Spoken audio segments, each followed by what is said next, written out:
خوبی؟ نوکرتون تو خوبی؟ چه خبر؟ خوبی؟ این همه چی همه چی اوکیه؟ داغه؟ خیلی داغه؟ خیلی داغه. من قند یه چیزی میدونی بخوریم؟ نه مصنوعی اصلا، فقط چیزای طبیعی.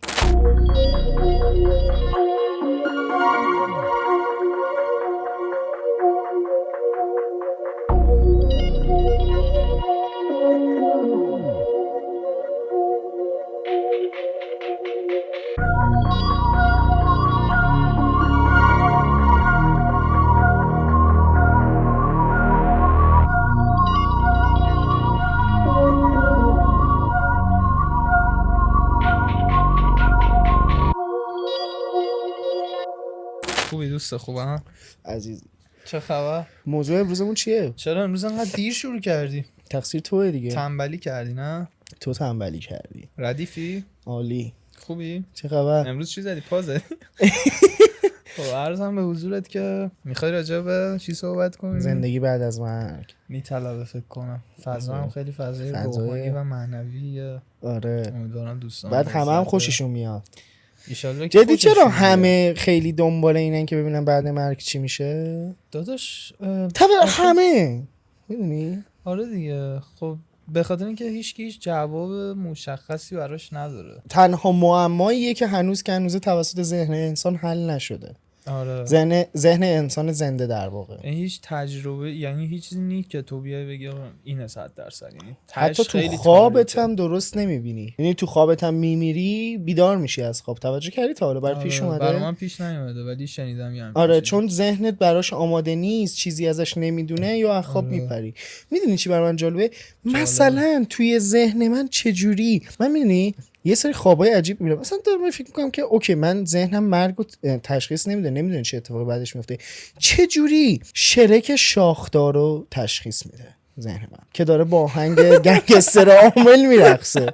میدونی این خیلی برای من عجیبه که این چیزا رو میتونه بسازه، چون خب میدونی ذهن که خیلی قویه. فکر کنم 10-15 سالی از خواب ندیدم. دوتاش تو خیلی عجیبه. اتفاقا امروز هم این گفتی نمیدونم، فکر کنم میبینم یادم نمیاد. یادت نمیمونه چون آخه مگه میشه یعنی 10-15 سال تو خواب عمیق نرفتی؟ آخه من یه سکانس یادم نمیاد این چند سال. یه جالب بهت بگم، میدونی احتمال داره خوابی هم که یادته اصلا اون خوابی که نباشه که دیده باشی.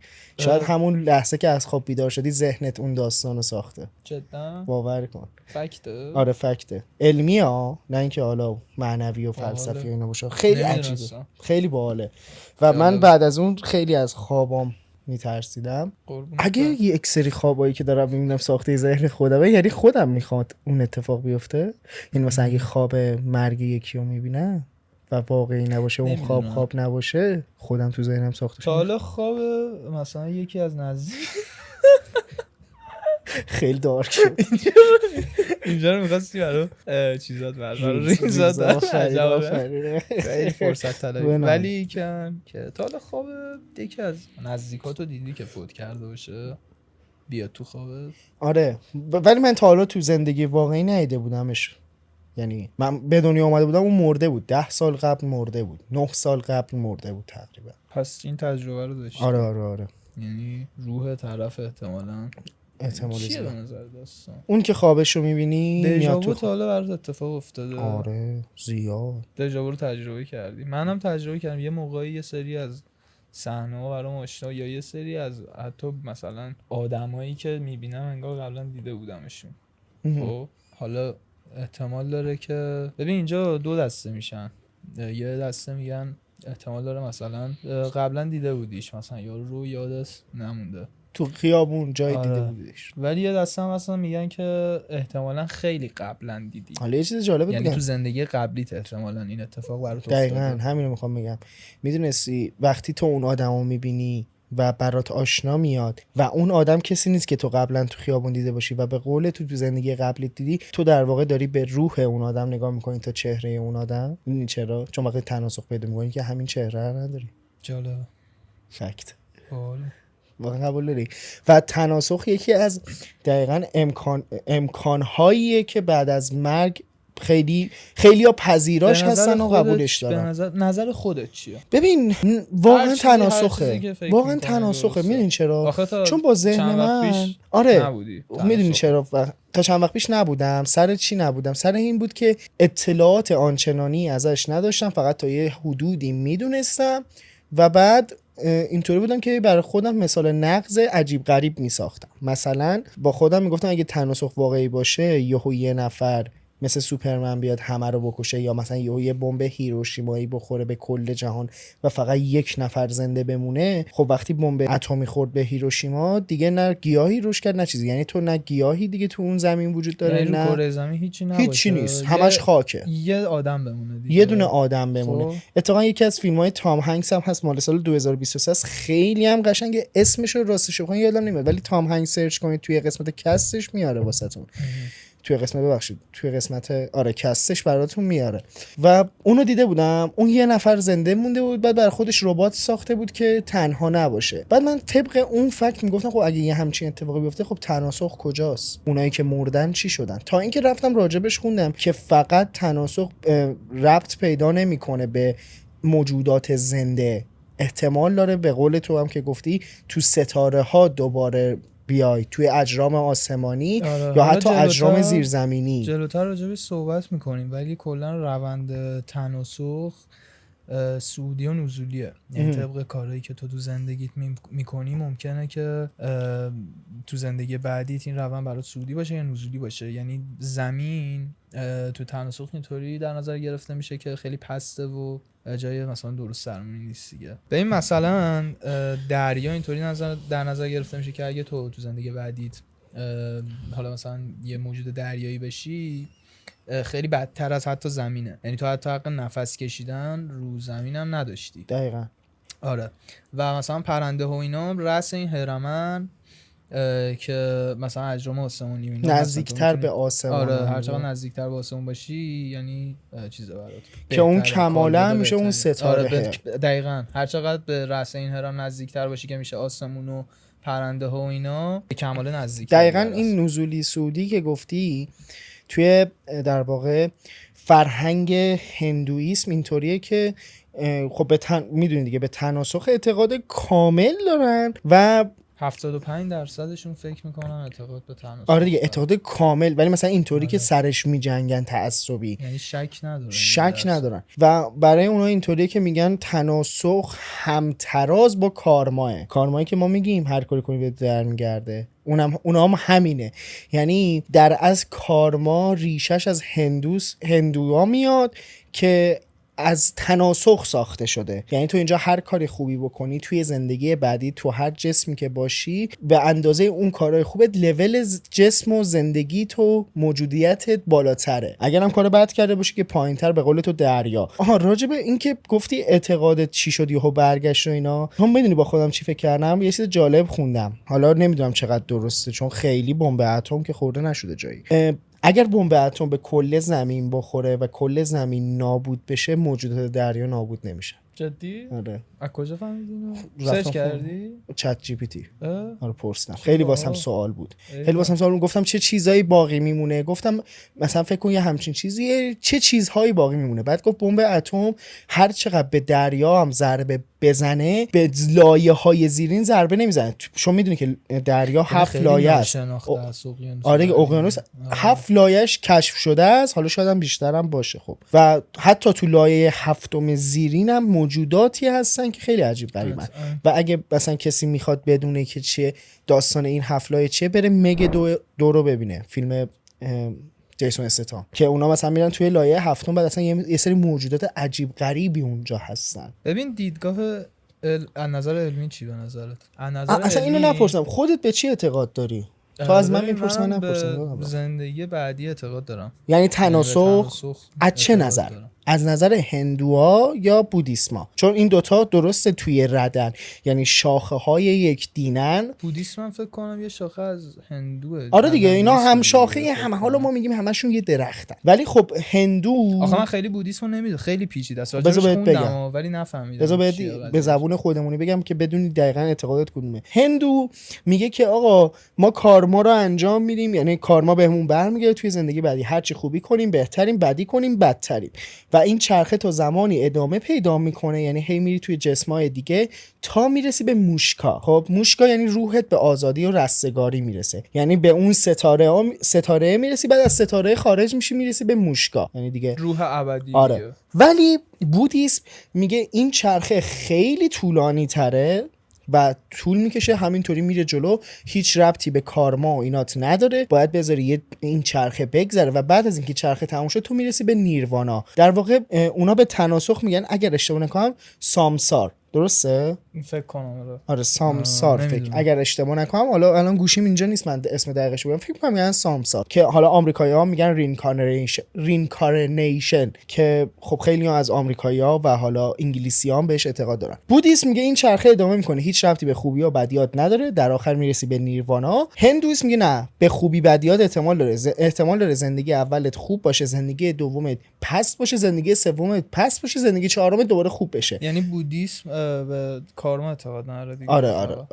فقط تنها فرقشون میشه گفت اینه، و بودیسم میگه چرخه طولانی تره. ولی خب توی در واقع هندویسم میگه اگر تو همون زندگی اولت تماما خوبی کنی و یه زندگی درویشگونه داشته باشی، درجا میری ستاره. یعنی تو اگه تو سه تا از زندگی‌هات بتونی رعایت کنی، سه تا من فکر کنم یه دونه است، روحت به کمال میرسه و میتونی خارج هندو اینو میگه یعنی کمه. تو کدوم به نظرت؟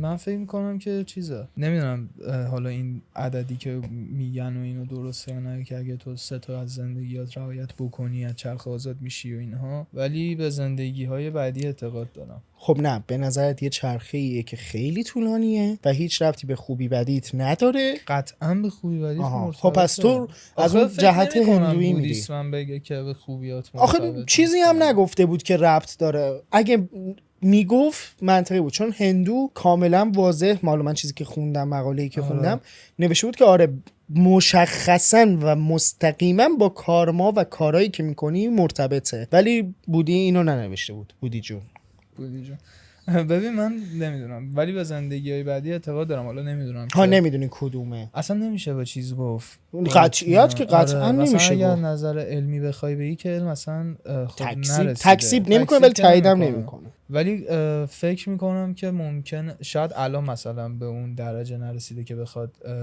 تایید بکنه. البته یکی تاییدش کرده بود، ایان در واقع استیونسون، یه روانپزشکیه که ولی راجبش تحقیق کرده از نظر علمی اثباتش کنه. آفرین. ولی قبول ازش نکردن، گفتن اینا مدرک حساب نمیشه، که روی حدود 2500 تا کودکی که ادعا میکردن خاطراتی از گذشته دارن، یا مثلا یک سری آدما رو میشناسن و یا یک سری اتفاقات، مثلا یارو به دنیا میومد بعد اینجای پاش ماه گرفتگی بود، مثلا روی رونه پاش مثلا ماه گرفتگی بود، برگشته بود مثلا به این دکتره گفته بود که این ماه گرفتگی نیست، تو زندگی قبلی من روی پام سوخته بود توی آتش سوزی و همونجا من مردم و سوختگی از پای من شروع شد. و خب اینجور چیزا، و خب یه بچه 4 ساله مثلا چی میدونه از اینجور چیزا؟ واسه همین روش تحقیق انجام شد. میگفتش که 30 تا 60% مشکلات جسمی که واسه کودکی که به دنیا میاد وجود داره، تنها 30 تا 60%ش میتونی بگی مثلا عفونت و مشکل، مثلا بتونی بگی که ریشه مشکل داشته، چون بیماری بوده و اینا. یه بخش عمدهش از نظر علمی اثبات نمیشه، فقط علم میگه که تصادفی بوده. خب ولی خب اگه بخوای این سایت نگاه کنی، از سایت فلسفی بخوای نگاه کنی، میگه زندگی قبلی، تو زندگی مثلا میگه حدود 35% از بچه‌هایی که یه فوبیایی دارن، چه میدونم مثلا ترس از ارتفاع یا یه همچین چیزی، احتمالاً تو زندگی قبلیشون به مرگ طبیعی نمردن. یعنی حالا مثلا اونی که از ارتفاعی افتاده تو آبی غرق شده. بعد وقتی با این داستان کنار میان چی؟ چون خیلی ها هستن که فوبیای ارتفاع دارن شدید، ولی خب میرن با ترسشون مواجه میشن. خب این یعنی البته نه دیگه، منطقی هم هست دیگه. هر کسی با ترسش مواجه شه قطعاً باش کنار میاد. حالا تو زندگی قبلیت مردی ولی یادت نمیاد که مردی. ببین اصلا حالا سوای این داستان یه سری از مشکلات، یعنی این چنینی که هست، حالا مثلا فوبیا و اینا، اینطوریه که از نظر علمی یه مشکلی توی سیستم عصبی و یه همچین چیزیه. خب ولی مثلا از نظر این آینای مختلف احتمالا یه مشکلی توی روحت یا توی گذشتت و اینا، ولی خب نمیدونم دیگه در اصل. بعد به تناسخ اونطوری که من خوندم اکثر دینا اعتقاد دارن، اکثر فرهنگا در واقع، دین نه، مثل بودیسم، مثل هندویسم و مثلا اسلام جینیسم. قبول نداره. آفرین. مثلا فرهنگای مشنی یا مشنی هم قبول دارن، فرهنگای زاغه نشین میشه حالا اگر بخوام دقیق بگم، اینا هم قبول دارن، درویش گونه. ولی ادیان ابراهیمی که ترکیب میشه از مسیحیت و یهودیت و اسلام به هیچ وجه میگن همچین چیزی نیست و ما بعد از مرگمون روحمون از بدنمون تماما خارج میشه، میره قیامت و حالا برزخ و اینا، بعدش هم که قیامت حیات ابدی. تناسخ تو در اصل واسه این داری میگردی دنبال این که ببینی بعد این زندگی چه اتفاقی برات میفته، که ببینی که آیا این مثلا چه میدونم اگه ظلمی بهت شده یا اگه کار خوبی کردی یا اگه اتفاقی برات افتاده بی جواب قرار بمونه، یا مثلا اگه اینجا درت رفته دیگه هیچ کاری نمیتونی براش بکنی دیگه. حالا مثلا چه میدونم تناسخ و حالا مثلا قیامت و اینا که تو دین اسلام و اینا هم هست، همشون در اصل اینه، یعنی میخواد بگه که آقا اگه یه کار بدی که داری میکنی تو قراره یه جا جواب پس بدی، یا قراره تو زندگی بعدیت احتمالاً جوابشو پس بدی. خب یکی آها اوکی. در اصل یه جوری احساس میکنم توجیهه برای این داستان. کدوم قیامت؟ جفتش همینه. جفتش توجیهه برای بعد. یعنی ببین علم که میگه تمومه، علم که میگه آقا یه بیگ بنگیش صورت گرفته و یه انرژی به وجود اومده، روح هم اینطوری در نظر میگیره که یه انرژی درون تو که با مرگ تب بدنت خارج میشه، یعنی روح در نظر نمیگیره، یه انرژی در وجود توئه که با مرگ تب بین میره، همین مثلا چراغ خاموش میشه و هیچی تاش نیست، تیتراژ میاد و تمام میشه. آره. یه ساید فکت خیلی حالا جالب بگم، خب علم ثابت نکرده روح هست، خب یعنی ثابت نکرده روح هست، ولی وزن انسان این رو ثابت کرده. میدونستی انسان ها بعد از اینکه بمیرن 17.6 اگر اشتباه نکنم 17.6 گرم از وزنشون کمتر میشه وقتی میمیره. این تئوریه؟ فکته. آره فکته. نه دیدی تتو رو میزنه منفی 17.6. نه میدونم، منظورم اینه که نتیجتا فکته یا اینکه یعنی میتونی بگی اون وزنی کم شده واسه یا عوامل مختلفی تاثیر میذارن قطعا به خاطر از نظر خیلی علمی بخوای بری جلو، چیزی که علم میگه و ثابت میکنه، میگه چون گردش خون از بین میره، چون میگه به خاطر اینجور چیزاست. ولی آخه 17 گرم خیلی هم میگه نه روح از بدن جدا. خب خیلی قشنگتر نیست این فکت؟ این فکت به دل من اکثرا فکتایی رو میپذیرم که به دل منطقم بشینه، میدونی، چون تو نمیتونی فکتی رو بپذیری که با منطق جور در نیاد. میدونی یه مثال برات بزنم، حالا شاید مثال قشنگی هم نباشه. خیلی هم هستن که اصلا خانواده هاشون یا اصلا مادر بزرگ پدر بزرگشون اینطوری هستن که به دعانویس اعتقاد دارن. یه چیزی که با دعانویس باید حواست باشه اینه که خب هر دعانویسی اون دعانویسی نیست که تو نیاز داری. میدونی هر کسی شاید با تو نباشه. مثلا یارو میگم وقتی مثلا زنگ میزنی دعانویس و ازش سوال میپرسی و داره برات توضیح میده، اولین حرفی که بهت جواب میده اگر با منطقت جور شد، یعنی داره درست میگه، به حرفش گوش کن، هر چی میگه بگو چشم، دعایی برات داد و بپذیر. ولی اگر اولین جواب و اولین حرفش با منطق جور در نیاد، هر چی گفته از این گوش به اون گوش دروازه بگو، حالا پولم رفت فدا سرم. ببین سحر و جادو میدونی داستانش چیه؟ اینطوریه که تو اگه به تناسخ اعتقاد داشته باشی یعنی در اصل به روح هم اعتقاد داری دیگه. یعنی یه جورایی میشه گفت لازمه این که اعتقاد داشته باشی به تناسخ اینه که به روح هم اعتقاد داشته باشی. کاملا به روح باید کاملا اعتقاد داشته باشی. بعد اینطوریه که خب میگن ما دو دسته روح داریم، روح یه دسته خوب و روح بد، یا در واقع جن و فرشته. فکر کنم فرق داشته باشه، نمیدونم.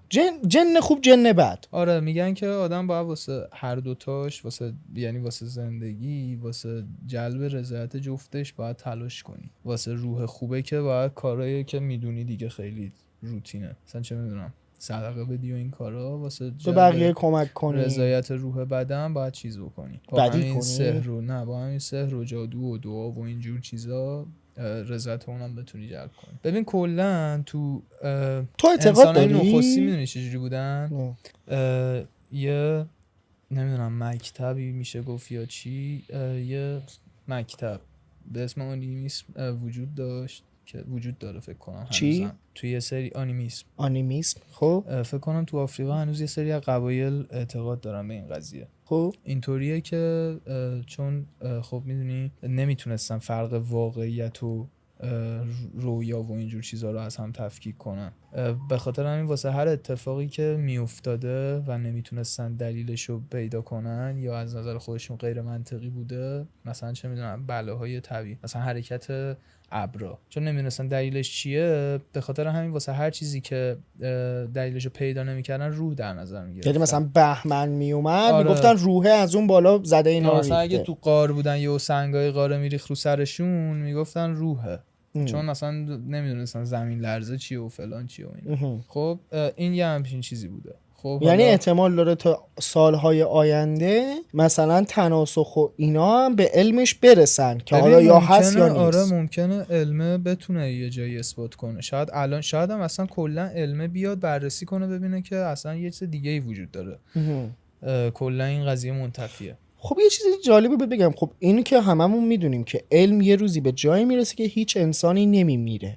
من خیلی بهش فکر کردم ولی به هیچ نتیجه‌ای نرسیدم. اگه این اتفاق بیفته خب بعد زندگی بعد از مرگ دیگه وجود نداره. یعنی تو اونجا وقتی این اتفاق بیفته تو میتونی اثبات کنی خدا هم نیست و میتونیم اثبات کنیم که همون بیگ بنگه. همون خیلی عجیبه واقعا. خیلی عجیبه.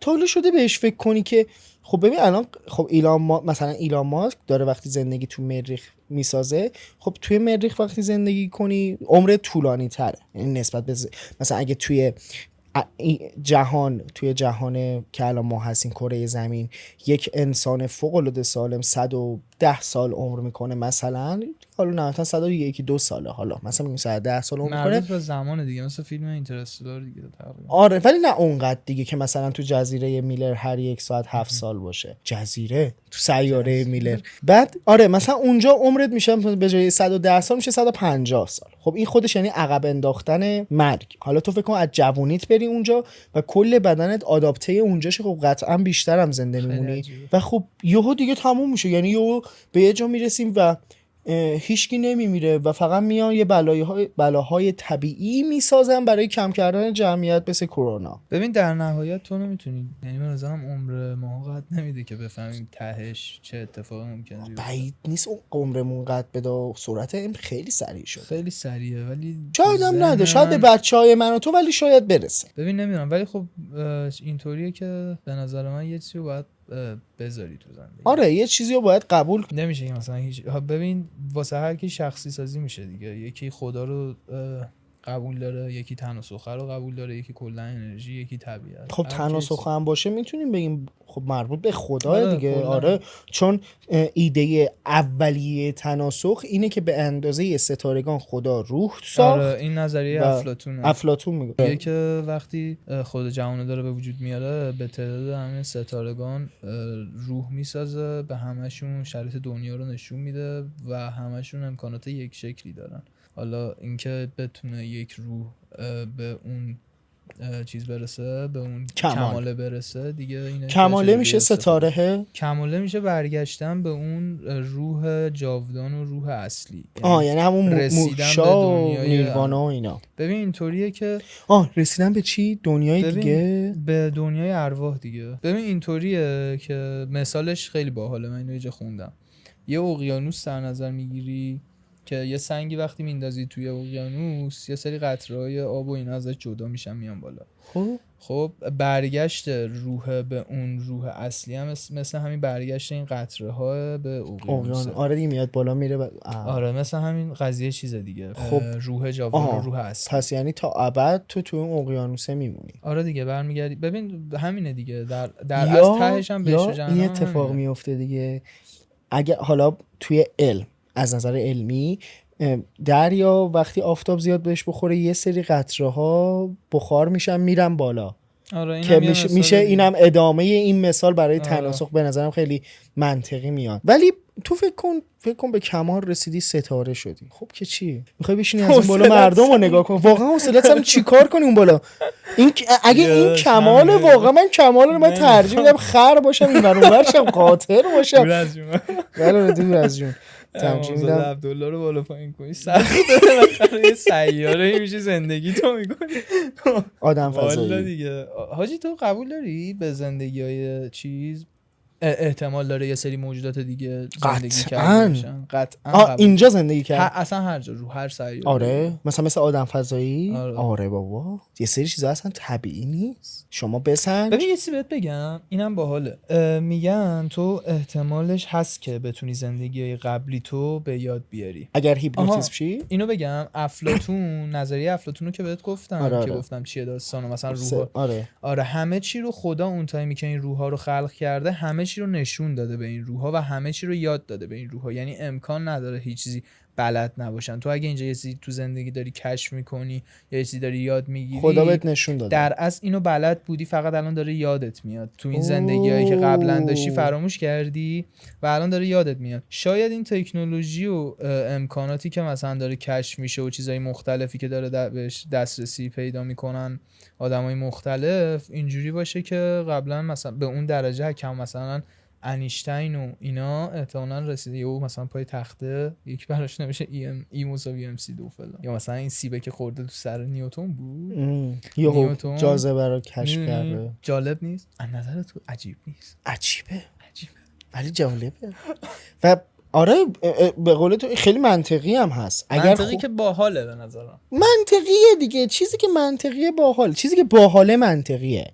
چیزی که باحاله منطقیه. باحاله دیگه. نه چرا قبول نکنی؟ مثلا من الان به توهین میکنم باحاله ولی منطقی نیست. او جوکر رو شنیدی؟ یارو میره به استادش میگه که استاد من یه معما به شما میدم. استاد اینو انداخته بود. بعد این برگشته بود میگفتش که به استاد برگشت که خیلی جالب میخوام راجع به منطق و اینا بگم. گفتش که من یه معما به شما میدم، اگر شما بتونید حل کنید من قبول میکنم که من دیگه این درس رو نمیام، ولی اگه نتونی حل کنی باید به من 10 بدی. میگه باشه. میگه اون چیه که منطقی نیست ولی قانونیه. خب و منطقی نیست ولی قانونیه ولی منطقی نیست، نه منطقیه نه قانونیه. حاجی این خیلی پیچیده است. گوش کن. استاد میره خونه میگه باشه بذار من فکر میکنم. مسئله فیس و قرصه. گوش کن. میشینه فکر میکنه.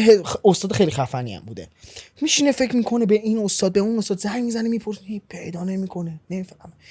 بعد چند روز میره دانشگاه میگه آقا من تو رو قبول کردم، سگ خورد این 10 تو قبولی این درسو. حالا من میگم آقا جواب این چی بود من نفهمیدم. گفت استاد شما 50 سالتونه با یه زنی ازدواج کردید که 25 سالشه. منطقی نیست ولی قانونیه. زن شما من 25 سالمه، زن شما 25 سالشه، ما با هم سکس میکنیم. منطقیه ولی قانونی نیست. از اون ور شما به کسی که زنتون رو نمره قبولی دادید. نه منطقیه نه قانونیه. خیلی خفن. جدی میگم باحال بود. ایوه باحال دیگه منطقی شد. فان اپیزود هم اضافه کرد. خب دیگه جدی کن. خب آره کجا آره افلاطون داشت میگفتش که میدونیم همه چی رو یاد دادیم ما. یعنی نظریه افلاطون اینه که همه چی رو یاد داده و فلان و اینا، یعنی همه چی رو یاد گرفتی تو و اگه هر چیزی که اینجا کشف می‌کنی در اصل بلد بودی و طی این زندگی‌های مختلفی که داشتی یادت رفته، دوباره داره بهت یادآوری میشه. یه نظریه دیگه هم گفتی که احتمال داره زمان فرعون و حالا زمانی که اهرام ثلاثه رو ساختن به همه تکنولوژی‌ها و علما رسیده باشن. اون موقع خیلی خفن بوده، مثلا جراحی چشم و اینا می‌کردن، یا مثلا اهرام ثلاثه و اینا هنوز تو فاز اینن که مهندسی و معماری چجوری بوده. همون داشتی میگفتی احتمالاً اون موقع رسیده بودن. آره. بعد یه داستانی درست کردن، یه بگاهی دادن، تموم کرده باشی مثلا آدم و حوا یه بگاهی درست کردن تو گذشته. خب بگاه رفتن از بهشت و جهنم و اینا. البته داری میری تو سطح مذهبی ها. کاری ندارم، کلا داری کلا وجود داره. آره خب آره بعد احتمالاً توی آینده مثلا این آدما زندگی کردن به یه تکنولوژی هم دست پیدا کردن، به یه سری کارهای خفن هم کردن و یه بگاهی هم اونجا درست کردن و اون زندگی فاکتاب شده، دوباره مجبور شدن برگردن از اول شروع شدن، از اول استارت. اینا همه تئوریه. من یه میم دیدم تو اینستاگرام راجع به همین در واقع زندگی بعد از مرگ بود. یارو مرده بود رفته بود پیش خدا، خیلی میم فمینیستی هم بود چون خدا زن بود. بگو بعد خدا زن بود. آره خیلی فمینیستی بود. یارو رفت پیش خدا گفت چی شد؟ گفت هیچی دیگه، زندگی تمام شد. گفت یعنی من مردم؟ گفت تو که نه، همه. گفت یعنی چی همه؟ گفت تو همه ای. گفت یعنی چی من همه؟ بعد گفتش که یک روح واحد ساختم برای تمام جهانیان. آره همه تون یکی. من یه ویدیویی دیدم چند وقت پیش، داستانش همین بود، یعنی امکان داره یه روح واحدی باشه و تو زمانهای مختلف تو جسم‌ها و کالبدهای مختلف زندگی کرده باشه. یعنی یه روح داریم الان تو جسم تو زندگی کرده، تو یه تایم دیگه تو جسم من زندگی کرده، تو جسم تو زندگی کرده. آره. و چیز دیگه داستان همینه دیگه و تهش به اون کماله رسیده و زندگی‌های مختلف رو تجربه کرده و اینا دوباره برمیگرده به اون روح اصلی که اینو میتونیم تعمیم بدیم به اون تعداد ستاره روح خلق کرد و بهشون گفت شما همه با هم برابرید. میتونیم بگیم مثلا خب شاید این نظریه افلاطون شاید دقیق نه، خب قطعا هیچ نظریه دقیق نیست. آره شاید اون موقع یه روح واحد خلق کرد و بهش گفت تو تیکه تیکه میشی و برابری. آره خیلی چیزای مختلف هست. ولی حالا بیا یه قدم از تناسخ بیایم عقب، اینجا نگهش داریم دوباره بهش برمیگردیم. بیا از نظریه علمی یه کوچولو بررسیش کنیم، چون خب ما خیلی علمی هم نداریم که بخوایم مثل چی کامل بریم توش. حالا راجع به تناسخ خوندیم خودمونو میدیم و آره با نظر خودمون هم ترکیب کردیم و اعتقادات حالا خودمون و اینا. از نظر علمی حالا چیزی که من خوندم اینطوریه که خب هیچ چیزی تایید نشده، هیچ چیزی هم تکذیب نمیشه، ولی در نهایت از نظر علم چیزی که تایید شده اینه که آقا شما زندگی میکنی و یه جایی تموم میشه و میمیری و هیچی تموم میشه، هیچی یادت نمیمونه. ولی قبول داری منطقی نیست؟ یعنی این همه سال زندگی کردیم که تموم شه؟ ببین شاید ممکن اتفاقا منطقیه ولی به نظرم یه جوری نیست. به نظرم میترسی که اینو قبول کنی. آره شاید هم میترسیم ولی آخه یه جور یعنی چی میشه؟ یعنی از نظر به خاطر اینکه همون دیگه به خاطر اینکه احساس میکنی ظلم ها و بدی هایی که کردی یا ظلم ها و بدی هایی که بهت شده و اینا اگه بی جواب بمونه اذیتت میکنه، به خاطر همینه. خب تو اگه یهو بگن به چرا خاموش میشه و اینا و این تایید بشه، فکر کن دنیا سنگ رو سنگ بند نمیشه، چه فاجعه‌ای میشه. خیلی راست میگی. یعنی دیگه همه کار میترسی. البته کسی که اینو قبول داره قطعا به کارمای در این جهان هم قبول داره، یعنی تو اینجا هر کاری کنی همینجا بهت برمیگرده. ممکن نیست اصلا، یعنی چیزه امکان داره برنگرده. آره امکان داره به قول تو هم برنگرده. همه آدم بدی کردن اما هیچی بهشون برنگشته. ولی یه جوریه من میگم آقا یه چیزی هست بعد مرگ، یا تناسخ یا هر چیزی. من امیدوارم بعد اینکه مردیم برسیم به جوابش. میدونی فکر آره. کن مردی و فهمیدی هیچ خبری نداری. فکر کن ولی یه درصد به این فکر کن میمیری و دوباره چشم باز میکنی در کالبد یک نوزاد. اون موقع متوجه نمیشی. ببین تو ولی فکر کردم بهش ترسناک نیست؟ باحاله به نظرم ولی یه جوریه میدونی یه جوریه درکت میکنه. بعد من یه چیزی هم خونده بودم، حالا فکت نیست، نه فکت نه نظریه است نه هیچی، یکی نظر خودش همینطوری گفته بود وقتی که حالا نسبت به تعداد جهانیان گفته بود و نسبت به تراکم جمعیت جهان گفته بود تناسخ این شکلیه که وقتی که یک نفر میمیره همون لحظه یک نفر در جهان به وجود میاد که اون یه نفره و احتمال داره در آینده اگر اون نفری که مرده آدم موفقی بوده باشه اون بچه کوچیکه الگوش بشه اون آدم مرده، یعنی خودش. این خیلی و نظریه جالبی بود ولی خب میگم نظریه کاربر بود، نه کسی خاصی بود نه چیزی. که یه مثالی زدی اسم این دکتره کی بود تو آمریکا؟ ایان استیونسون. آره. اولین بار که این شروع کرد مقاله نوشتن و تحقیق کردن رو این داستان، یه بچه‌ای تو سریلانکا یه ادعایی داشت، یعنی ادعا کرد که فکر می‌کنم زندگی قبلیشو یادش میاد یا یه همچین چیزی. 2 مقاله هم نوشت دکتر استیونسون راجع به این داستان که خب هیچ کدوم هم تایید نشده، یعنی توضیح دادی، یه چیزی گفتی دولت دولت قبول نکرد، گفت اینا هیچ کدوم مدرک به حساب نمیاد، تو هیپنوتیزم کردی و اینا چیزی رو گفتن که تو میخوای، با اینکه خب یعنی خرابش کردن دیگه یارو رو. میدونی چی میگم؟ این چیزی بود که نوشته بود اونجا. ببین خیلی زارو به نظر ممکنه اینم به جواب رسیده باشن یه عده‌ای و پخش نذارن نکنن. بله کاملا. اینو تو کاملا میپذیری؟ کاملا. میدونی چرا؟ چون وقتی یه چیزی مثل ناسا، خب قطعا این داستان از ناسا خیلی بزرگتره، داستان بعد از مرگ یکی بدونه از داستان فضا و اینا خیلی بزرگتره.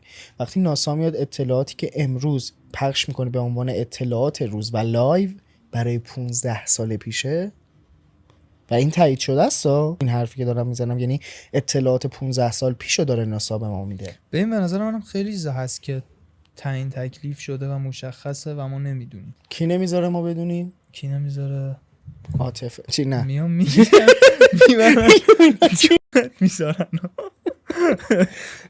ولی نه جدی خب نمیذاره. خب نه این خیلی منطقیه داداش، همه میدونن. حالا شاید اسمش ایلومیناتی نباشه، شاید اون قدرتی که میگن و نداشته باشه که به تو دست بزنه تو بدبخشی. ببین قدرتش به نظرم همین قدرت رسانه است. آفرین. قدرت رسانه و پول. قدرت رسانه و پول و همین. دقیقاً قدرتش اینه. قدرتش این نیست به تو دست بزنه تو موفق بشی یا مثلا بدبخت. میدونی از کجا اومد این داستان دست دادن؟ که لیدی گاگا یکی از میگفتن که خودش تکذیب کرد، میگفتن یکی از رؤسای ایلومیناتیه، فراماسونی در واقع، و رپتیلیان هم هست. رپتیلیان که میدونی چیان؟ رپتیلیان یه سری موجوداتن، مارمولک های آدم نمایی هن که چشمشون خط میشه، که میگفتن ایلان ماسک، مارک زاک، هر کی آدم موفقه یه چیزی بهش میبندن دیگه. این که چی؟ این توی مراسم اول اسکار اومد به اصغر فرهادی دست داد. همون روز اصغر فرهادی برنده اسکار شد و از اون به بعد هر فیلمی که ساخت برنده اسکار شد. گفتن آره لیدی گاگا بهش دست داده، براش آرزوی خوشبختی کرده، اینم تا ابد خوشبخته. کو الان اصغر فرهادی؟ نظر راجع به ایلان ماسک چیه؟ ایلان ماسک آدم باهوشیه و یه روز ایلومیناتی میکوبتش، نمیذاره. یعنی به نظرتون نیست جزء اون سیستم؟ نه نیست. ایلومیناتی رو کاری ندارم، من سیستم در نظر میکنه. شاید سیانمایی باشه. من خودم 50-50 رو من ایلومیناتی یا حالا مثلا هر سیستمی که هست و قدرت زیادی داره و بعد تمام جهان داره حکم فرمایی میکنه، که تشکیل میشه از خانواده‌های ثروتمندی مثل راثشایلد و راکفلر و اینا، یا خانواده‌های انگلیسی دیگه، اینا اینطوریه که دوست ندارن از یه جایی به بعد انسان پیشرفت کنه. خب چرا؟ چون بحث مالیه. چون وقتی مثلا تو یه آدم پولداری، خیلی پولدارتر از من دولتی، من دولتم، تو آدم پولداری، من دولت اگر بخوام به یکی وامی بدم برای اینکه یه زندگی نو در چیز بسازه، در مریخ بسازه، تو موظفی به من کمک کنی. یعنی تو حق انتخاب نداری، تو ثروتمندی چون من خواستم تو ثروتمند باشی، وگرنه میتونم کل دارایی تو به عنوان مالیات بگیرم.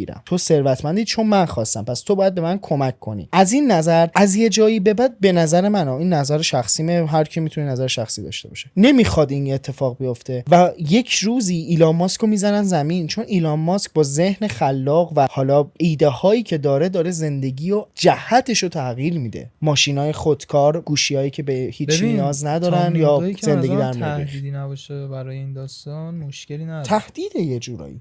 الان خب میدونی که نمیدونم شنیدی یا نه، ایلان ماسک یه کشور شخصی واسه خودش ساخته، یعنی یه کشور مستقل از آمریکا ساخته، یه قسمت خیلی بزرگی از یه شهری رو خریده، شهرک کرده و اونجا رو درخواست داده برای کشور مستقل. حالا بعید میدونم قبولم کنن. ولی حالا ما از نظر علمی هم گفتیم دیگه، گفتیم همه میگن زندگی تموم میشه و اینا. از نظر ادیان ابراهیمی، تو بهش ادیان ابراهیمی هم مسیحیت و اینا، اسلام و اینا، تو اونو چقدر قبول داری؟ اصلا قبول داری که یه قیامتی هست و حضرت مهدی میاد و یا از اون بر عیسی میاد و موسی میاد و اینا، به قبول داری؟ خودم به نظر من، یعنی با عقل و منطق خودم، به نظرم تناسخ منطقی تره. یعنی یک ذره هم بهش فکر نمی کنی که یه قیامتی باشه، یه حیات ابدی باشه؟ ببین آخه جفتشون هم دارن یه چیزو بررسی، یعنی جفتشون هم در نهایت حرفشون یه چیز دیگه. جفتشون هم میگن که یه زندگی تو، یعنی بدیای خوبیایی که میکنی بهت برمیگرده، تهش قراره یه زندگی جاودانه داشته باشی. حالا یا از ساید تناسخ یا از این ور چه میدونم اینا میری بهشت زندگی جاودانه، یا برمیگردی به روح. یعنی تهش اگر دقت کنی همه میگن خوبی کنید. به نظر من اصلا نه، پوینت داستان میگه آقا خوبی کنید دیگه. مهم اینه نه حالا اونم کاری ندارم، مهم اینه که بعدش واقعا چه اتفاقی میفته. نمیشه اصلا نمیشه یه چیز قطعی گفت. ولی بیا برگردیم تو تناسخ. ببین خیلی چیز بزرگ و جذابه به نظر من. نظر تو چیه؟ چون ادیانو که همه میدونن، تو کتاب و دینی و اینا خوندن. علمم که دیگه بابا میگه تموم میشه دیگه، چیز خاصی واسه صحبت کردن نداره. ولی تناسخ جذابه. چی میگم؟ ببین به نظرت میشه حالا کلا نظریه‌ای که راجع به تناسخ هست و یه جورایی ربط بدیم به در واقع نظریه داروین، یعنی تکامل و اینا؟ تکامل، چون تو اگر حساب کنی قراره به کمال برسی. کمال آره کمال خب کمال یه جورایی همون تکامل دیگه. باحال بود آفرین. میشه ربطش داد؟ میتونه راجع همون نظریه داروین امیرعلی باشه. چرا؟ نظریه تو دیگه. هر کسی میتونه. ولی خب نه، یه ذره راجع به نظریه داروین حرف بزنیم، چون خیلی از در واقع بذارید بگم کیا. یه دیدگاهی هم هست راجع به تناسخ، دیدگاه نوعصری و فلسفه، یعنی فلسفه خالی نه، نوعصری یعنی عصر جدید، مدرنیته در واقع، که اینا میان تناسخ و لینک میدن به تکامل و نظریه داروین. نظریه داروین که میدونی دیگه چی بود؟ امتحانه؟ نه بگو. نظریه داروین همین تکامل. آره دیگه که از حیوونا رسیدیم، مثلا میمون، آدم مدرن و اینا دیگه. همون میمون هم قبلش انگاری یه موجودی تو دریا و اینا بوده که آره دیدی اونو؟ که یه موجود اینطوریه میاد از دریا بیرون راه رفتن بزرگ میشه، قوزش صاف میشه و آدم میشه و کچلواری میشه. ممکنه تو بعداً تکامل پیدا کنی یا آدم فضایی بشی. نظریه داروین اون موقع تکمیل تره. what the fuck. یعنی پس تو داری میگی آدم فضایی ها از ما بالاترن؟ ممکنه. نکنه اونا کمال یافته ما هن؟ ممکنه. جالب نیست؟ نظر شما چی؟ تو کامنت ها بگید. ولی نه جدی، حالا من شوخی میکنم ولی واقعا نمیشه این دوتا رو به هم لینک کرد. کدوم دوتا رو؟ تناسخ و نظریه داروین. نظریه داروین داره میگه از یه چیزی میای و تبدیل میشه به یک چیز دیگه و در انتها یک چیز میمونی. ولی تناسخ همه ادیان و همه فرهنگو داره میگه تو در نهایت به موشگاه یا نیروانا یا هر چیزی میرسی و دیگه یک موجود زنده نیستی. شاید گیاه باشی بشه تفاسخ، شاید دوباره حیوان بشی، شاید ستاره بشی، شاید اجرام در واقع زیرزمینی بشی. میدونی؟ نمیخورن به هم مگر اینکه بیای ترکیبشون کنی که فکر نکنم کار درستی باشه. به نظرت میشه درسته؟ حالا نظرت چیه؟ الان طبق این چیزایی که گفتی به نظرم چیزی نیست، مربوط نمیشن خیلی به هم. آره میدونی منم همین فکر میکنم. مثلا میتونی بگی تناسخ پیدا کردیم و کم کم چرخه داروین رو تکمیل کردیم مثلا. میگیری چی میگم؟ آره یعنی تناسخ و چرخه داروین مثلا تناسخ مکمل چرخه داروین بوده مثلا یه همچین چیز. میشه واقعا میشه به این داستان فکر کرد. بعد ولی تو خودت چقدر به نظریه داروین اعتقاد داری؟ راجع به تکامل آدم اینا مربوط یعنی بخوایم با تناسخ مقایسه کنیم؟ آره چون که تو نمیتونی بگی من پس یعنی تو فقط به تناسخ فکر میکنی؟ اما تناسخ فکر کردم. خب آخه اونوری بخوای در نظر بگیری اصلا به نظر من میشه ساید علمیه، مثلا مرگ و زندگی و اینا. مثلا ربطی به ساید فلسفی و تناسخ و اینا نداره. نه شاید مربوط بشه. نه میتونی مربوط هم نباشه چون از لحاظ علمی خب فیزیک میمون خیلی نزدیکه. مثلا پیدایش دنیا از نظر علمی با بیگ بنگ شروع شده دیگه. آره. خب ولی خب مثلا از نظر فلسفی و دین و مذهب و اینا مثلا آدم و حوا یا چه میدونم تناسخ و تکامل و روح و فلان، یعنی دو تا چیز مجزاه. یعنی تو مثلا نمیتونه مثلا چیز روحو اکسپت کنه. مثالش اینطوری بودش که یعنی مثلا تو نمیتونی عشقو تو مثلا نوار مغزی یه بیمار مثلا بتونی کشف کنی و اینا. از نظر علمی هم بخوای روحو اینطوری اثبات کنی نمیشه. اثبات پذیر نیست. یه انرژی در نظر میگیرن از نظر علمی روح رو. خیلی مثال باحالی بود، یعنی قشنگ میخوند. مثالای خوبی داری میزنی امروز. چیزی زدی اومدی؟ من طبق اون من قرار نشد تو بعد 18 سالگی دیگه کاری نکنی. طبق اپیزود قبلی تصمیم گرفتم نذارم چیز بزنم تو بهتر صحبت ماشروم و اینا بزنم باز شده. یه دارک فکت بهت بگم. بفهم.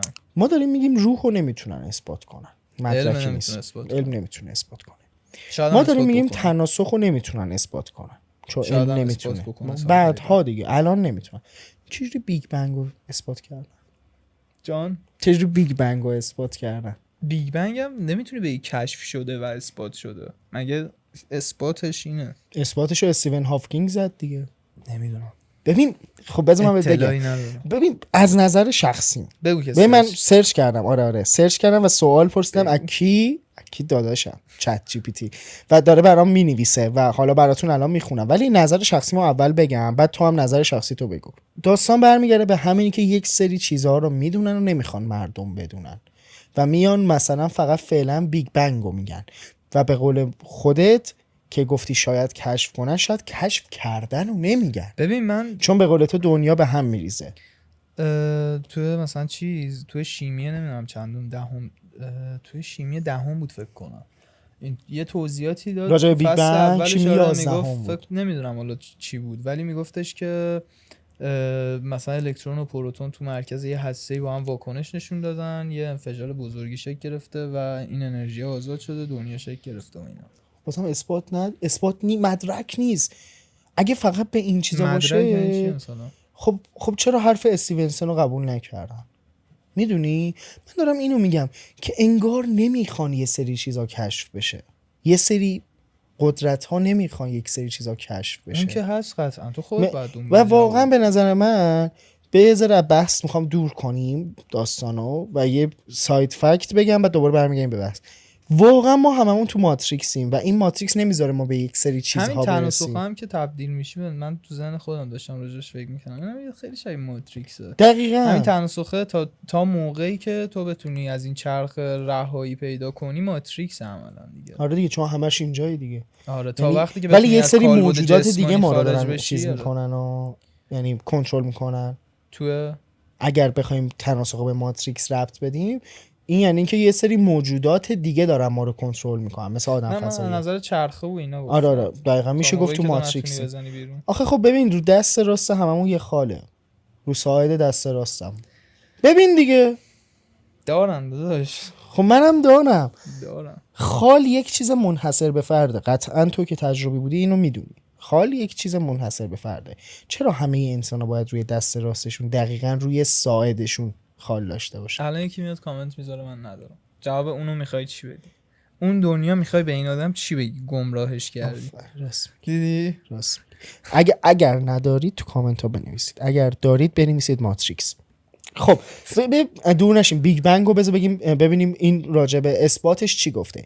ببین حالا نمیخوام خیلی دقیقاً بگم و سریع فقط سطحی میخونم. ببین مثل این که دلیلش که میگه که اثبات نظریه بیگ بنگ به طور عمده از چندین شاهد و مشاهده کلیدی نشأت میگیره که همگی به طور مشترک این نظریه رو تقویت کنن.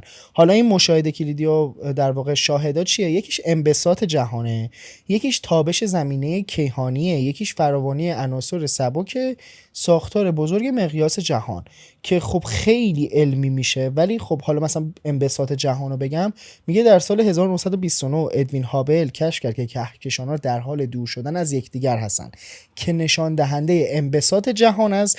این مشاهده با نظریه بیگ بنگ که میگوید جهان از یک حالت بسیار چگال و داغ آغاز شده و در حال گسترش است مطابقت داره. یعنی مثلا کشف کردن، فهمیدن که سیاره‌ها هی دارن از هم دورتر میشن. خب این میتونه یه در واقع یه مهری باشه بر تایید بیگ بنگ که یعنی سیاره‌ها در حال حرکتن، پس یه انرژی اون بالا وجود داره و این انرژی داره اینا رو جابجا میکنه و این انرژی هم باقی مانده از انرژی بیگ بنگیه که اتفاق افتاده، چون انرژی که از بین نمیره، از حالتی به حالت دیگر تبدیل میشه.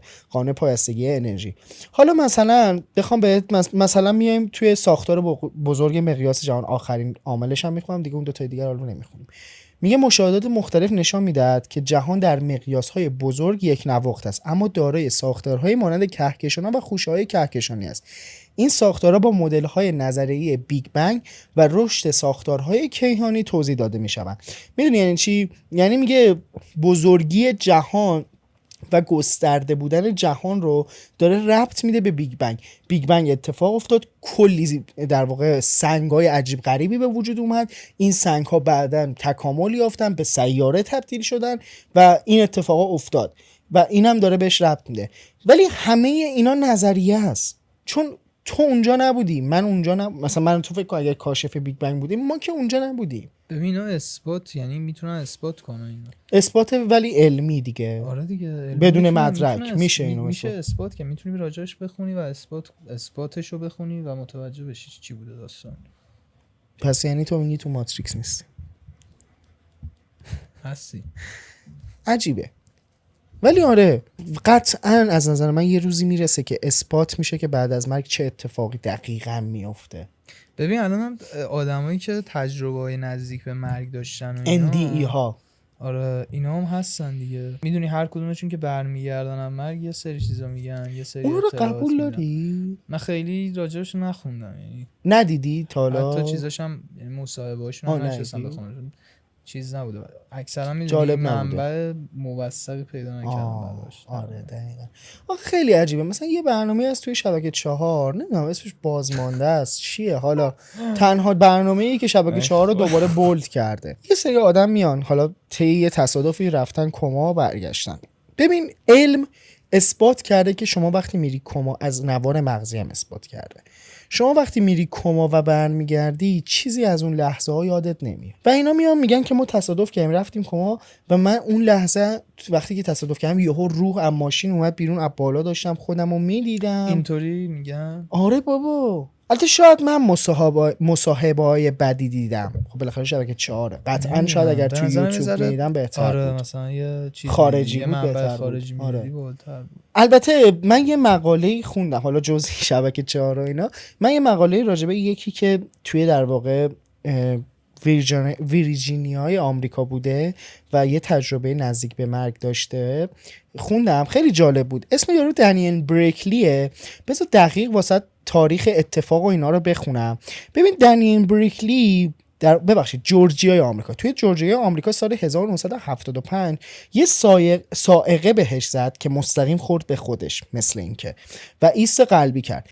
بعد از اینکه این تجربه رو داشت گزارش کرد، بعد از اینکه به هوش اومد و اینا گزارش کرد که آقا من در حالی که تو بیمارستان بودم رفتم یه سفر فراتبیعی و با یه موجودات معنوی ملاقات کردم و این بعدها پس از بازگشت و اینا ادعای پیشگویی میکرد و تا چند تاش هم درست در اومد. یعنی چند تا مثلا حالا میگم جلوتر ادعا میکنه که میتونه یه سری پیشگویی راجع به آینده بکنه، مخصوصا حوادث جهانی و تغییرات سیاسی، که اتفاقا همون سالهای 1976 و 77 انتخابات بود، رئیس جمهور رو پیش بینی کرد که کی شد. حالا ننوشته اینجا رئیس جمهور که، نوشته رئیس جمهور وقت رو پیش بینی کرد. حالا برید سرچ کنید ببین رئیس جمهور اون موقع کی بود دیگه، میفهمید کیه.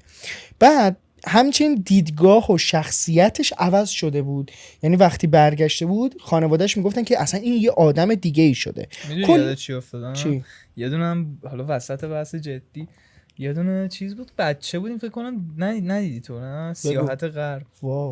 دیدی اونو؟ آجی یارو میمیره دیگه. هیچ ربطی ولی به این نداره، ولی آره چرا اونم یه تجربه نزدیک مرگ چرا برای ما میذاشتن؟ خیلی بد. من یادم یکی از نمیدونم یکی از فامیلای مذهبی اومد منو کشید که گفت بشین ببین آینده این شکلیه، حواست بود. حاجی اونم تجربه نزدیک به مرگ داشته، مرد دیگه. حالا نمیدونم چقدر فکت بوده یا حاجی خیلی بد چرا بود حاجی، خیلی ترسناک، خیلی نکیر و منکر اومدن اینطوری گرفتنش. بعد یارو تو یه بیابونی سرگردون بود و اینا.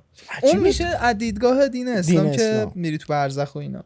یعنی خیلی الان یادم افتاد چه بچگی ترسناکی اون نبینید اینی حالا که دارم میگم. حالا داشتم میگفتم این حالا یارو در واقع برینکلی اسمشو من دقیق اینجا نمی‌نویسم که خب خیلی کتابا و سخنرانیای خفنی کرده، میتونید ببینید. آره اسمش کامل میشه دنیل برینکلی. حالا داستانش میدونید چی بوده؟ یه داستان خیلی کوتاهی هم ازش نوشته شده، حالا شاید به خاطر کپی رایت کل داستان رو ننوشتن. میگه توی روز طوفانی توی خونه دنیل برینکلی یه سائقه‌ای به اون اصابت میکنه، مستقیم به خودش میخوره و میفته زمین. میگه تو این لحظه وارد یه تونل نورانی میشه و احساس میکنه که داره به سمت نور حرکت میکنه. او در این سفر با موجودات نورانی ملاقات کرد، یعنی همون جن و ارواح و موجودات معنوی که به او پیشگویی هایی در مورد آینده دادن. وقتی به هوش اومد میدونست که زندگیش برای همیشه تغییر کرده و اینطوری شده بود که دیگه پیشگویی میکرد، میگفت اینطوریه اونطوریه، اخلاقیات راجع به شخصیتش هم عوض شده بود. چیزش ننوشته که چه خبره. تجربهش این بود دیگه که یهو من اینطوری شدم، ساقه که بهم خورد چشامو باز کردم، توی محیط خیلی نورانی بودم، شبیه یه تونلی بود، روی هوا معلق بودم، داشتم به سمت نور حرکت می‌کردم و در این مسیر کلی موجودات معنوی در کنار من هم مسیر من میشدن. حالا موجودات نورانی و معنوی بودن که با من حرف میزنن و از آینده میگفتن که تو قرار نیست بمیری و تو برمیگردی به جسمت، ولی این پیشگویی مثلا نه که بگم پیشگویی، ولی این اتفاق میفته، اینا رو بهش گفتن. و حالا ادعا هم میکنه هنوز من با اون موجودات در ارتباطم، یه جورایی موکل منن. حالا میدونی که موکل منن و من یک سری پیشگویی ها میکنم و اکثرا پیشگوییاش هم درست در اومده. چقدر واقعیه این داستان؟ خیلی دیگه، یارو تجربه شخصیشه دیگه، حالا خودش گفته. آره خیلی مقاله داره، خیلی کتاب داره، خیلی سخنرانی‌های بزرگی کرده، اسپیچ‌های خیلی بزرگی داشته. ولی میدونی چرا اکثر پیشگوییاش درسته، همه پیشگوییاش درست نیست؟ حالا این ساید فکته. به خاطر اینه که هر کسی سرنوشت و زندگیش دست خودشه. من میام به تو میگم تو سال دیگه بر حسب یه تصادفی میمیری. خب مثلا دست خودته، ممکنه نمیری، شاید حواستو جمع کنی، رانندگی مثلا میگم تصادف رانندگی، مثلا از الان تا سال دیگه اصلا هیچ وقت دیگه رانندگی نکن، نمیمیری. یا مثلا میگم آقا تو سال دیگه ثروتمند میشی، یا سال دیگه بدبخت بیچاره همینطوری میمونی، ولی تو این یه سال انقدری تلاش میکنی که سال دیگه موفق میشی. میدونی سرنوشت هر کی دست خودشه. حالا این ساید فکت بود، ولی در کل زندگی بعد از مرگ همچین شکلیه. کسایی که تعریف کردن اکثرا همچین چیزایی گفتن. اونایی که خیلی عجیب غریبن همونایی که میگن ما اومدیم بالای سر خودمون رو داشتیم میدیدیم و اینا، به نظر من چرته. ولی این به نظرم با منطق من میخونه، ولی باز هم نمیتونم بپذیرمش، صرفا با منطقم میخونه. نظر تو چیه راجع به حال زندگی که این تجربه نزدیک به مرگ در واقع؟ ببین من جفتشو نمیتونم چیز کنم، یعنی قبول کنم، چون جفتش هم معلوم، یعنی تجربه خود طرف شاید واقعی باشه، شاید واقعی نباشه، یا توهمش باشه، یا اصلا چیز نباشه، یعنی واقعا تجربه روحی یعنی روحش تجربه نکرده باشه، یعنی میدونی حالت توهمی، شاید تو ذهن توهمش باشه. یعنی اینطوری چیز میکنم، یعنی خیلی قبول نمیکنم. آخه اینم سه خاصی نگفت، یه سری چیز دیدم، یه سری چه میدونم موجودات روحانی، اینو بذار بهت بگم فلان، یه سریال هم ازش ساختن، سرچ کنید میاره. آره سریالشو من دیدم تو شبکه تماشا میداد. آره خیلی جالبه، اسمشو سرچ کنی سریال در مورد فلان میاره. اسم سریال رو زندگی بعد پس از فردا بود فکر کنم، Life After Tomorrow فکر میکنم، حالا نمیدونم باید سرچ کنید، ولی آره سریالش هم هست. ولی آره به قول تو میتونه توهم باشه، ممکنه توهم باشه. هر چیزی راجع به مرگ به نظر من میتونه توهم، درست، غلط، تایید و تکذیب بشه به نظر من، چون هیچ چیزی قطعی نیست و ثابت شده نیست. واقعا راجع به این قضیه چیزی ثابت نشده. آره واقعا قبول داری. ولی واقعا بیشترین آدما، حالا اکثر کسایی که من باهاشون صحبت کردم، اکثرشون مثلا باید بگم 70% به تناسخ اعتقاد دارن. اون 30% ما بقیه میگن تموم میشه، تیتراژ خداحافظ، همه چی تاریک میشه، از بین میره. یعنی من خودم بین شاید من دوستامو این شکلی انتخاب کردم و بین دوستام کسی رو ندیدم به ادیان ابراهیمی اعتقاد داشته باشه. چرا؟ خوب نمیدونم میگم شاید من دوستام این شکلی چیزه، یعنی اونم نمیتونی چیز کنی. نه اصلا هیچ کدوم نمیشه، اصلا هیچ کدوم نمیشه نفیش کرد. اصلا نعوذ بالله زشته بابا. هیچی رو نباید نفی کنی، مخصوصا چیزی که تو قرآن نوشته رو تو رو قرآن نفی نکنید. ولی در کل آره به نظر من خیلی موضوع عجیب و بزرگ و خفنیه و سایدهای مختلفی هم خیلی که ممکنه راجع به همش تو اطلاعات نداشته باشیم. آره مثلا من و تو الان ما شاید بتونیم الان بشیم چون راجع به تناسخ خوندیم و خیلی از قبلم راجبش میدونستیم بشیم راحت صحبت کنیم، ولی نمیتونیم بیایم دقیق یه چیزی مثل تفاسخ که میشه همون تناسخ در گیاهان رو بیایم موشکافی کنیم که چی میشه، گیاه بشی چی میشه، چه شکلی زندگی بعدش چه اتفاقی میفته، گیاه آیا قسمت والای یا قسمت مثلا پست زمینه، چون خب گیاه توی از ریشه شروع میشه، از زیر خاک شروع میشه تا روی زمین، بالا نیست ولی بد هم نیست. خب ما اینا رو نمیتونیم قطعا بیایم بررسی کنیم چون خیلی اطلاعات راجبش نداریم. قبول داری؟ موافقم. به نظرم کلا داستان بعد از مرگ داستان فوق‌العاده پیچیده و گسترده‌ایه که از علم و دانش ما خارجه، ما انسان ها. ولی هر کی میتونه نظر خودش آره داشته باشه قطعا. دیگه. اصلا وقتی آدمی اعتقادی نداشته باشه نمیتونه زندگی کنه، یعنی تو هیچ اعتقادی به آینده نداره، نداره. درست یه اعتقادی داره یعنی اون اونی هم نمیگه. که... نه یعنی اصلا چیزه چی؟ اینجوریه که همون اعتقاد نداشتن هم اعتقادشه. یعنی خب سنگین. نمیشه که، یعنی میگی بعد مرگ سنگین. چی میشه؟